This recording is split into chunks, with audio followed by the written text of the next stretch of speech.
are proof of our determination to expand the economy, but to do so on sound foundations and to bring down the level of unemployment.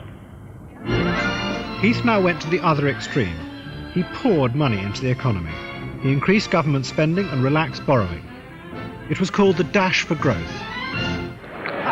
Yes, Jim, over. 55,000 crude, 25, please, over.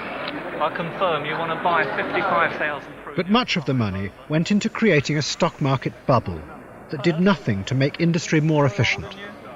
Above all, it was invested in the new companies of the takeover men. And Jim Slater's share price soared to astounding heights. Well, the year is 25, I'd offer you 50 at the moment.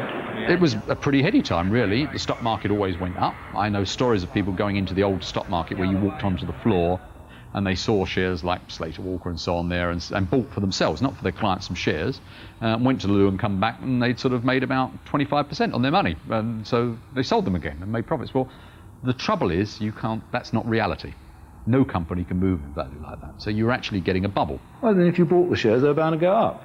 So you didn't do anything, you just bought the shares and they went up. For some of these people, some of the great names. And that expectation allows them to use the share, increase share price, allows them to use the share to go and buy something. Because shares are nothing more than sort of supercharged pounds, really. You can use them to buy other companies. Which they did. Which they did. And you can use them to raise more money in the stock market. Using the power of his extraordinary share price, Jim Slater now became the dominant force in the City of London. He set up his own banking operation and a network of satellite companies, each of which set about asset stripping British industry. He gave thousands of pounds to the Tory party, while his former partner, Peter Walker, became a cabinet minister. Jim Slater was now all-powerful.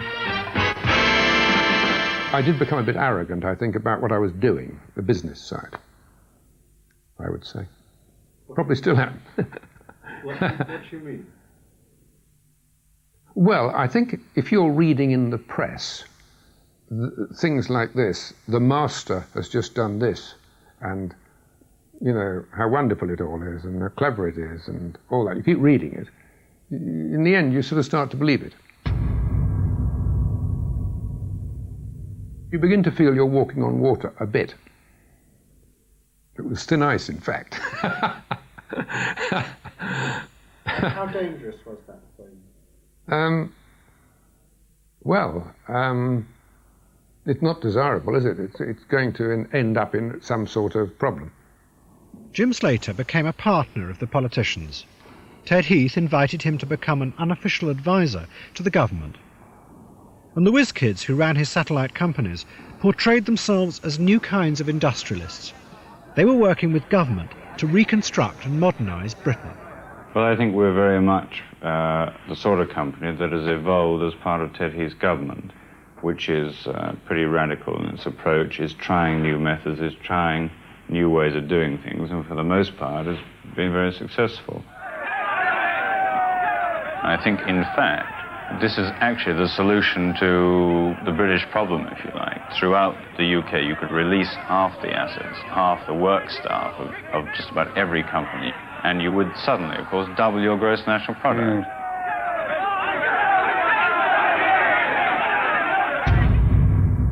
The takeover tycoons had finally supplanted the old captains of industry. They had forged a new partnership with politicians. But what few people realised was that their success was based on a facade. They were doing nothing to reconstruct British industry. They were merely profiting from its decline. But drunk on this moment of power, they portrayed themselves as the inheritors of the great industrialists of Britain's past. If you look back to the great days of British industry, the days when we controlled 23% of the world's trade as opposed to about 9% now, when all these great legendary companies were founded, they were all founded, without exception, by capitalists, industrialists, financiers, whatever you want to call them, with a face. Now, all these men who founded these companies were tough, ruthless, ambitious, and not necessarily likable men. They also forced the captains of industry to bow down to them. Tiny Rowland placed on his board the old establishment figures from each company he bought up. He wanted to display them as trophies. Drove him? Oh, partly money thing, partly to beat the likes of us, I think. You know, he didn't really like us much, and by us I mean the establishment. If you look at his most extraordinary thing, the odd thing is he liked Etonians, and he had umpteen Etonians on his board, stiff with them. I can't think why, but he did.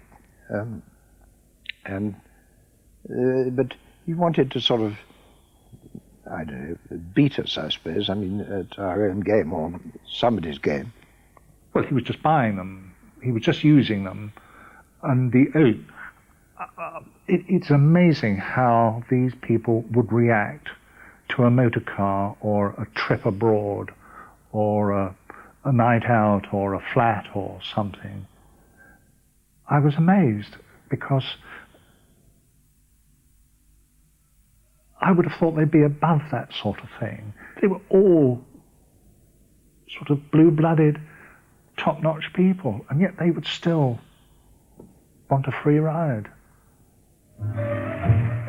Why does everybody call me Big Ed? Why do they take the mickey out of me? Everywhere I go they call me Big Ed. It isn't very nice, you must agree. I don't know how I got the name of Big Ed. It's a puzzle that I never could define. 'Cause nearly all the folks who call me Big Ed have got bigger heads than mine. But the tycoon's brief moment of power was about to be destroyed. By 1973, it was clear that Heath's dash for growth had failed. It had created rampant inflation, and when the government tried to hold down wages, it led to violent strikes. The politicians privately believed they were losing control of the country. It seemed to me the government had lost control and wanted to give in but didn't know how to give in, and that it was the proof of something, an idea which was becoming quite prevalent among some of us, that whatever the government did, the trade union power was too strong to be effectively countered.